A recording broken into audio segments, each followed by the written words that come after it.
some of you talk like this, the people in the APC will begin to wonder, have you forgotten how Lagos was and how Lagos is now?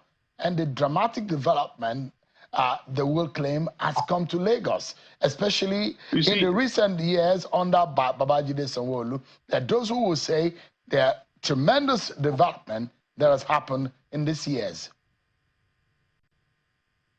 You see, it's very unfortunate again because a lot of people don't know Lagos history. Bola Ahmed Tinubu and most of these people, President Bola Ahmed Tinubu and most of these people grew up in Lagos where they opened the tap and water was coming out. Can they do that now without boreholes? We're surrounded by water. They grew up in Lagos where they could send their children to public schools and they'll get quality education. Can they do that now? They grew up in Lagos where there was affordable housing. And it's thanks to Alhaji Lateef Jakunde, people got access to affordable housing. Have you seen the level of how expensive accommodation is in Lagos State today? Do you realize how difficult it is for people to be able to afford where to live? They grew up in Lagos where the quality of healthcare, right? The quality of healthcare was epic.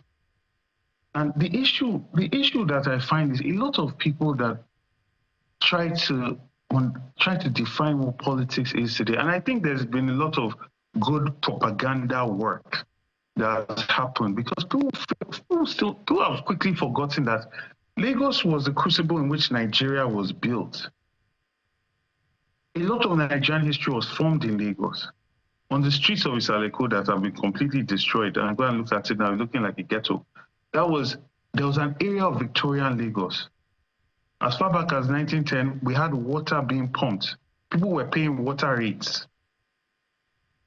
So when people say this, I think, you see, it's a very big problem because they have a very short understanding. The span of the understanding of Lagos is very, very limited, right? And then you now look at when they talk about the so-called developments of Lagos.